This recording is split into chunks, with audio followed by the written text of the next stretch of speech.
comic journey back here again, and I'm on my journey in finding more stuff to add to my collection.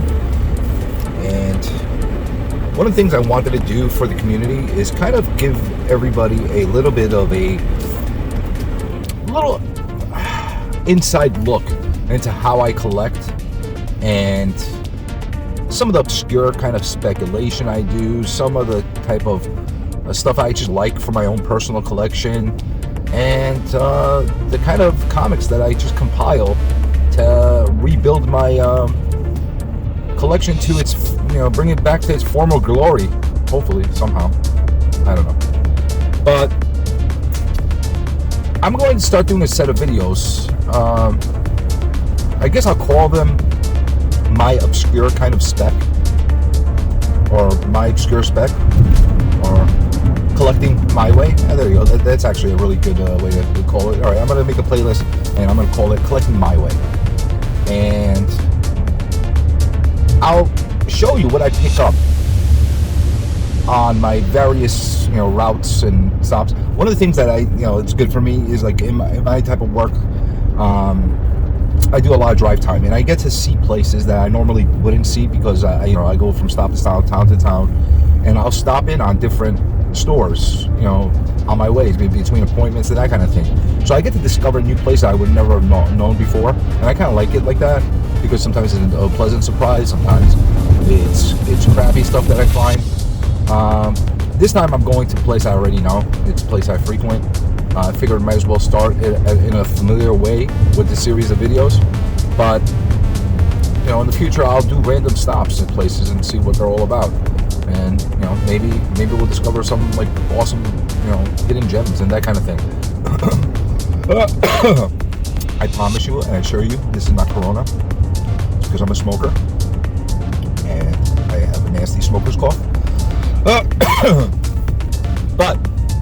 that being said, I think I'm going to try to keep myself within a, I'm going to put myself a budget of like $25 every time I do a random stop like this.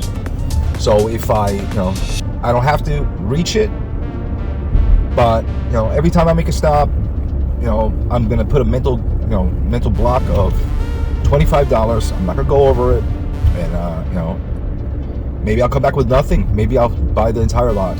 That doesn't mean if I find something that's really awesome on the wall at a rock solid deal or something like that I won't be intrigued to try to engage on that one. But this is basically just on, dollar bin stuff, discount books, DAC issues that are heavily, discounted 50% off kind of stuff. So this is the way we're going to be trying to compile these books. So, like I said, I'm on my way to the place. Interested to see what I come up with. And today might be a good day because look, the Disney clouds are out. Look, a little puffy, white, puff clouds out there. Look at that. The Disney clouds are back. Loving it. But, like I said, let's see what I come up with. I'll, I don't know. I don't know if I should wait until I get back or just do it straight from my car. Maybe I'll just do it straight from my car. Maybe I'll do that. Okay, maybe I'll do it. I don't know. I don't want to steal anybody's gimmicks.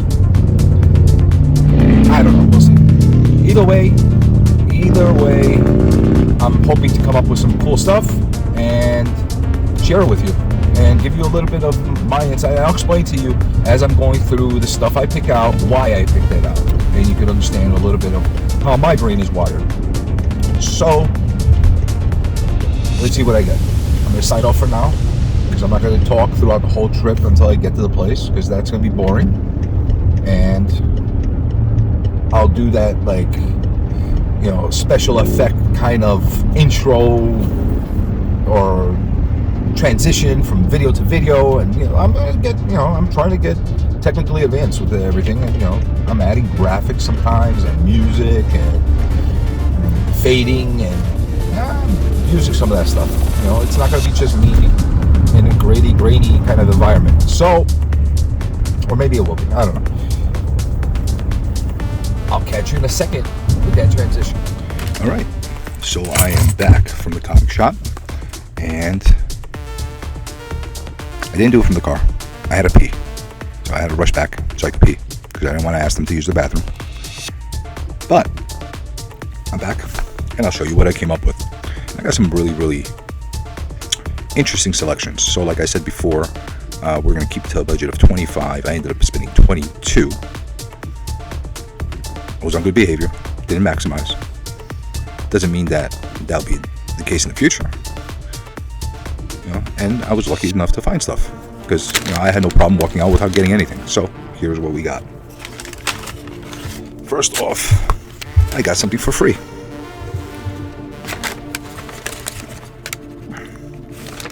Zero Point Fortnite free special edition for Batman Day. Didn't realize there was a Batman Day, but we got one of these.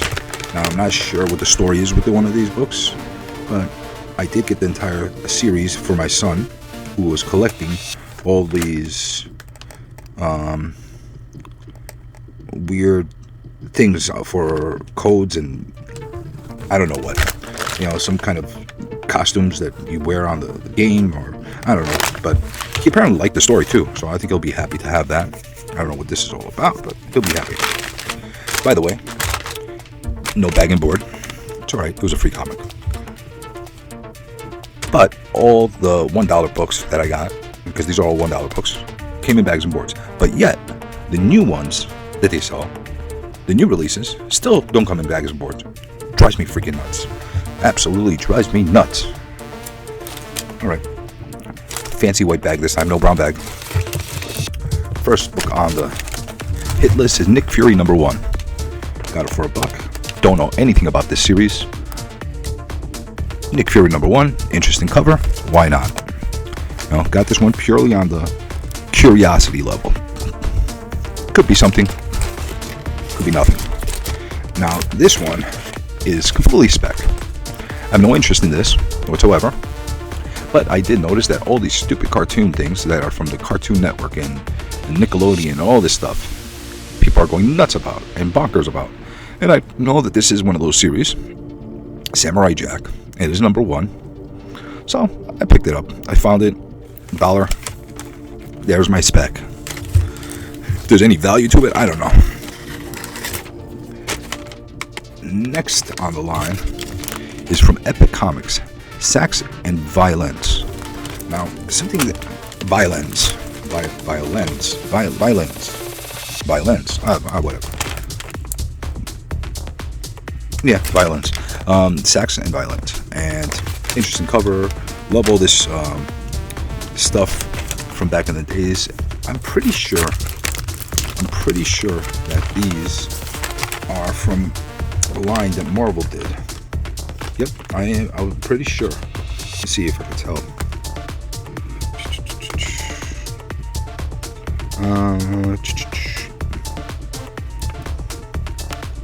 Where the hell? 387 Park Avenue, New York. Alright, so that's how I could tell. It doesn't say Marvel on there, but there wasn't a Marvel ad. You can see in the back. And if my memory proves me correctly, when I see that 387 Madison Avenue, I know it's from the Marvel headquarters at the time. And this was a line that they did, Epic Comics, and then they went to the heavy hitters at some point, just to do their own, offshoot of grittier comics, almost like what DC did on Vertical. Unfortunately, this line never took off the same way Vertical took off for DC. However, there's something to these books. There's a lot of fun stories and books in here, and I have a feeling because Marvel has a tendency of going back to the well, and actually, trying to resurrect some characters, they might go to this line. And for $1 a piece, these are fun reads. $1 a piece to have them as part of the collection and spec on them, you can't go wrong. So the next book is, this one was really, really interesting. Trag and the Sky Gods, brand new from Gold Key Comics. This one got my attention right away. One, because it's a Gold Key comic. And as I could tell from back here, this is a 70s comic. It's not one of the 60s Gold Keys. And I don't know what the story is with this. I don't know if this is one of the last ones that Gold Key actually published. Never heard of the storyline, which has me even more intrigued. It's in decent shape. It must have been sitting in this plastic forever. Look at, oh my god, look at this. Look at these yellow tapes. This is going to have to be replaced. If I was around during this time and I got 132 pieces of Roman Soldier for $2.95, I would have been in heaven as a kid. Really beautiful shape. It's 25 cents cover price, so now it's telling me it's definitely in the 70s. In 1975. And even though the cover does not say what number it is, it says in here, Dragon and Sky Gods #1. Really interesting. Really interesting book. This one I have to do my research on, but I'm glad to have this one as part of the collection. Again, part of my obscure type of collecting. But this one got me more than intrigued. Art's great, by the way, on it. Very 70s. Oh, these are fun. These are fun. So, while we're in that frame of mind, I found these two, which I like picking up all those Atlas type of attempt to be competitive with Marvel in the 70s. You know, at one point, the guy that started Atlas Comics ended up leaving Marvel, and for people that don't know, Marvel was originally Timely, and then went Atlas, and then it went to Marvel. So Timely, Atlas, Marvel. That's the history. The guy that left was the creator of Atlas, I guess, and he went and decided to make his own comic company and try to compete. So he came up with the freaking most obscure characters you could ever think of. And this guy highlights how obscure they are. Tiger Man. Look at this guy's face. Look at that. You can't get much more obscure than that. Yeah, Tiger Man, we killed your sister. So what? Look at that. So, anytime I find these, especially a buck a piece, and in this case, they're in really great shape, I will pick them up all day, every day. Don't know if anything will ever happen to them, but there is a cult following of these books. The people that like them, if they can get them at high grade, they'll pick them up. So, from the spec end, there's a market for these. From a collectability end, they're fun to have you as part of your collection. Then the next book on the line is Wolf #1 from Image Comics. I don't know anything about this book, but it's a really thick book. This was once upon a time a $4.99 book. I like the title. I like the imagery. A man walking on fire. Really interesting. Really interesting. Got me intrigued. Not for anything. It might be a good read. Or it might be a nothing. Don't know. But I picked it up. Then here comes the nostalgia. Most people over here recognize this is Wildcats #1 and Wildcats #2. I was actually shocked to find these in the dollar bins, because these usually don't last in dollar bins, and lately there's been a renewed interest in all these Image #1s, especially the first appearances and everything like that. And this one in particular, besides the fact that it's a Jim Lee book, besides that, which is always a great thing to have, it is, I believe, the first appearance of Grifter, and Grifter has been used consistently lately in the DC universe, because Jim Lee had sold the rights to all these characters to DC when he moved over, or allowed them the rights to use them. So there is a little bit of spec value to this. These are never going to be $1 billion books because of the fact that there's so many damn printed ones. I don't know if these are newsstands. You could tell if it's a newsstand or not. I got this. Got to be a direct copy, direct edition. Let's just check to be on the safe side, because if it's a newsstand, I just hit a home run with this one. No, this has got to be a direct copy. Yeah, I think that the newsstand would have showed the UPC right in the front. But regardless, these are still going for like $5, $10. So I definitely got my value out of it. I had all these books in the 90s. I had every single one. These are part of the collection that I lost, and I was really happy to find these in great shape.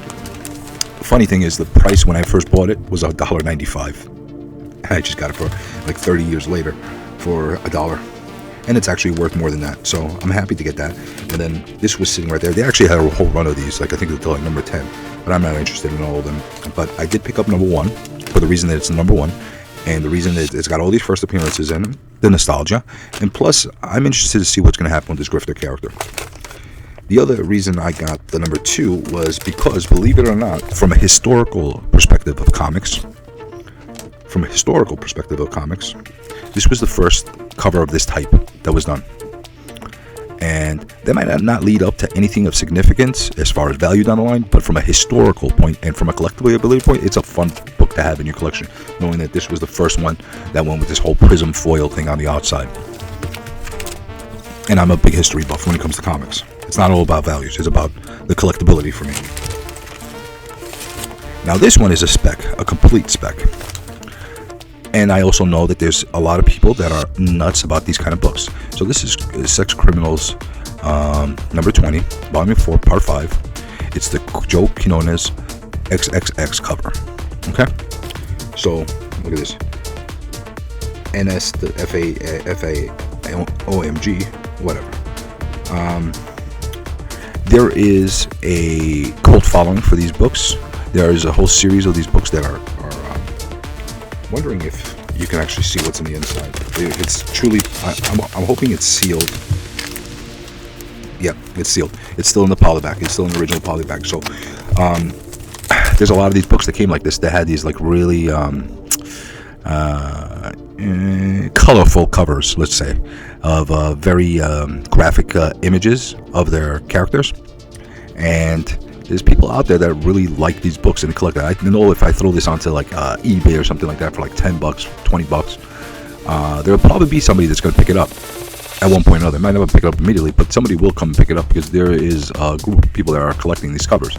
So this one was purely on spec and possible increase of value, and that's it. And this one is going back to the nostalgia again. We got a copy of Shadowhawk number 1 in a very minty condition, which is not very easy to do in this black cover, especially this foil cover. Going back to the whole 90s craze of gimmicks and everything like that. I've been trying to collect again, like the same way I got the Wildcats. I've been trying to collect all the original Image ones, at least the number 1 issues of all of them, just to say I got them all back.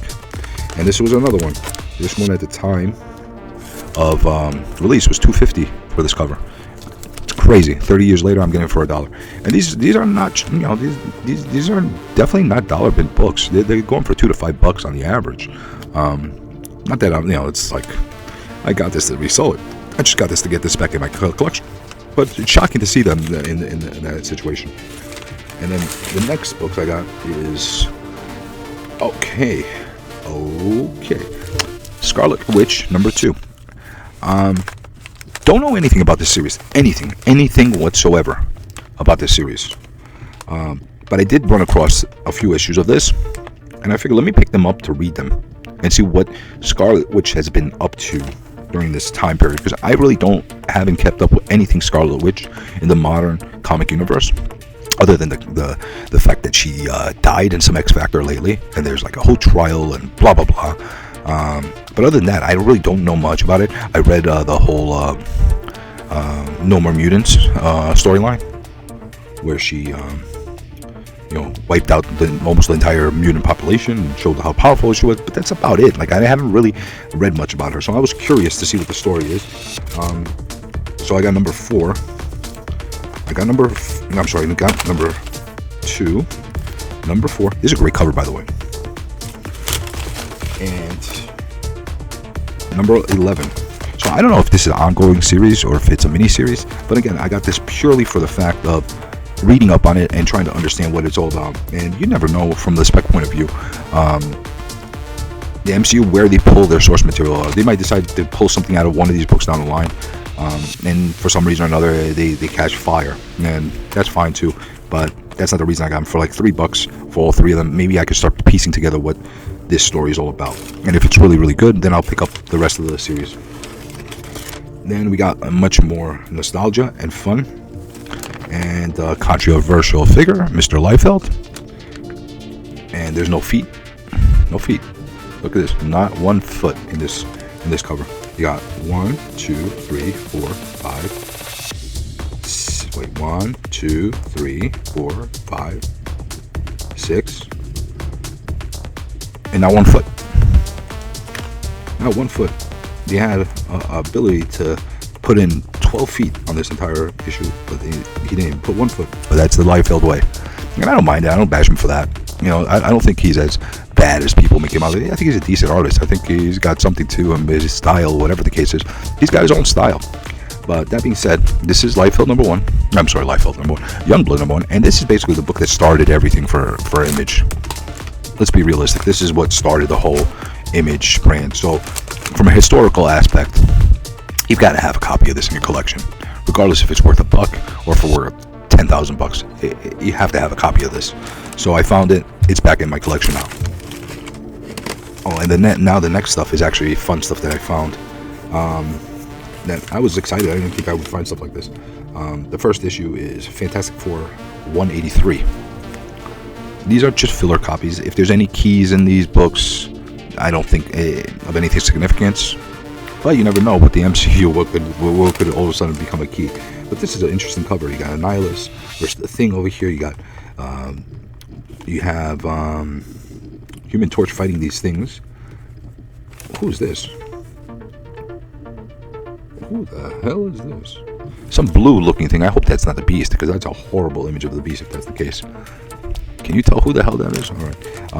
And then you have Titania and Tigra and Invisible Woman here. Just fun Fantastic Four stuff. 183. Great reading books. Shape's not great, but these are fun books to practice the pressing on. Buck, I'll never pass them up. Next book is Fantastic Four 186. And this is an interesting thing. Enter Salem 7. Enter the Salem 7. I don't know if this is the first appearance of Salem 7, but that's them. Again, fun reads from a different era. Then they got these were actually the oldest ones they had in those bins, Fantastic Four related. And this place actually sorts them by name or by alphabetical order. So it makes your life easier trying to find them, which you rarely find that in dollar bins. They usually just throw everything all over the place. In most places. Then you got Fantastic Four 193. Cry Darkoth. Look at this thing. This purple monster thing. I don't know if this is like his first appearance or whatever. Who cares? It's a cool Fantastic Four book. Bronze Age. And then we got Fantastic Four 196. For the first time in my life, I can see. And I see you're a hideous monster. No, don't say that. Look at that. That's the part of the fun with the Thing always being tormented. Really, really crazy. And you're my children, and you killed me. But I returned to avenge my murder. So what is he going to do? Is he going to kill them? The Fantastic Four are finished at last, courtesy of the mind-numbing powers of the Invincible Man. Really, really fun book. Like, I love this stuff. And then, last of the Fantastic Fours is this one, which I found really interesting. Really, really interesting. This is FF 292. Now, I don't really pick up a lot from this later stage of Fantastic Four. I like to stay under the 250 range and under, unless there's something that I'm like picking out for some kind of significance. But this thing got me intrigued, because look at this. This thing is from the, I want to say, mid to late 80s, 75 cents cover, and I found it really intriguing and shocking that they had Hitler on the cover at that stage of the game, because they had pretty much got rid of all the Hitler covers. Probably at the 70s was the end of like seeing Hitler on the covers. They kind of put everything in taboo. So I'm curious to see why he's in here. Why the hell is he in here? Why is he against the Fantastic Four? It was like, really? Hitler versus the Fantastic Four? I mean, you got Nick Fury here, which makes it even more confusing. Really interesting. Nick Fury is going to kill Adolf Hitler, and we've got to stop him. Or do we? Really interesting cover. So it was so interesting that engaged me, and I wouldn't be shocked if this was the last ever copy of a Marvel issue that had Hitler on the cover. I wouldn't be shocked. Not that I'm a Hitler collector, but I just found it really, really I found it really intriguing that that's the case, and I found it even more intriguing. What like She-Hulk sees the Hitler, she's gonna punch his head right off. Like, how is this even a thing right now? It's got me intrigued. I gotta read this. Let's see what else we got. We're almost at the end. Oh, this was a fun pickup. Marvel Knights Hulk, 1 of 4. I never knew there was even a miniseries like this, so when I saw it, I picked it up. It's got his fist, people running all over the place in Paris. I picked it up. But I also love the Hulk, so. And then the last one was actually an interesting one. Future of Comics, 25 years of Image. Can't believe that they had a 25-year anniversary, right? It's been actually 30 plus years. Retcon #1. Just, this is a curiosity play. Retcon #1. Don't know what it's about. Not even that big on the cover, but there was just something that pulled me, and it's a #1 to want to pick it up just to see what the story is. So that's what I got. Now, as you can tell, there's a mixed bag here. We got stuff that is a no-brainer spec, stuff that's nostalgia, some stuff that's really obscure, like this thing, and I don't know, for $22, I think I definitely got my value and then some with all these books. Actually, with some of these books, honestly, with these Atlas books in this shape, these are actually worth some money, believe it or not. This thing, I don't know what it's about. I gotta look into this. This is the obscure stuff. But, you know, there's value there in what I got. And, I don't know. You let me know. What do you think? Are these the kind of things that you would collect? Are the stuff that I'm collecting too obscure for you?